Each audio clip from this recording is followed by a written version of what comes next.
பாதம் ஏழினும் கீழ் சொற்கழிவு பாதமல போதா புனை முடியும் எல்லா பொருள் முடிவே வேலை பொறுப்பால் திருவேணி ஒன்றல்ல வேத முதல் விண்ணோரும் மண்ணும் துதித்தாலும் போத உலவா ஒரு தோழன் துண்டருடன் போதில் குலத்தரல் தன் கோயில் பிணா பிள்ளைகள் ஏதவன் ஊர் ஏதவன் பேர் ஆருற்றார் ஆரையலார் ஏதவனை பாடும் పరిసేలోరం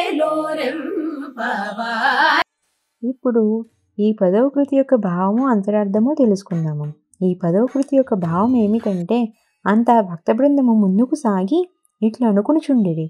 ఈ పాదయుగలము పాతాళం వరకు విస్తరించి ఉన్నదో వర్ణింపనల్వి కాని మహిమ కలదో, ఏ పాదయుగలంబు సువర్లోకము ఆది ఊర్ధ్వలోకములు కూడా దాటి వ్యాపించి ఉన్నదో, ఏ మూర్తి అర్ధనారీశ్వర రూపుడై వెలుగొందుతున్నాడో, అవ్యక్త రూపుడై ఉన్నాడో, వేదములందు వర్ణింపబడినవాడు, సకల వేదములను తన స్వరూపంగా కలిగిన వాడై మానవులు దేవతలు సైతం ప్రస్తుతింపలేరో అంతటి మహాన్వితుడు అప్రమిత్రుడు, సకల సంపదలను దయచేయు మంగళమూర్తి, అతడు భక్తుల హృదయంలో నుండువాడు.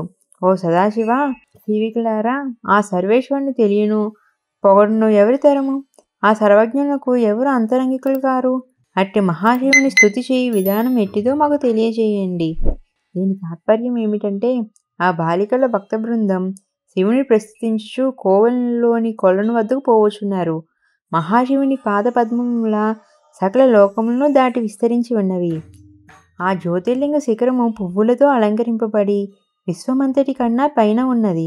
ఆ మహేశ్వరుని అర్ధభాగము పార్వతీ స్వరూపమై ఉన్నది. ఆయన బహువిధ రూపుడు. అతడే వేదములకు జన్మస్థానము. వేదప్రోక్తమైన ఈ శివస్వరూపమే యావత్ ప్రపంచంలోని జనులు కలిసి కూడా ఆ సర్వేశ్వరుని పొగడలేనంతటిది. అనగా శివుడు అనంతుడు అని భావము. అతడు తన భక్తులకు అస్మాన్యమైన స్నేహితుడు. తన భక్తుల హృదయంలో సదా నివసించువాడు. ఇట్లా అనేక విధములుగా శివుని పొగడుచు ఆ బాలికల బృందము శివాలయంకు పోవచ్చు. కొలనుగట్టు వద్ద ఆలయ అర్చక సమూహంలోని కొందరు స్త్రీలను చూసి ఆగిరి. వారితో, ఓ శివభక్తులారా, మహాశివుని నివాస స్థానమేది? శివుని అర్చించగల నామములేవి? ఆ శివునికి ప్రీతిపాత్రులైన వారెవరు? ఆ శివుని ప్రస్తుతించగల స్తోత్రములేవి? ఈ వివరములు మీరు మాకు చెప్పవలసిందిగా కోరుతున్నాము అని పలికిరి. ఇంకా ఇలాంటి మరెన్నో కృతులు, దాని భావాలు తెలుసుకోవడానికి మా ఛానల్ని సబ్స్క్రైబ్ చేసుకోవాలి.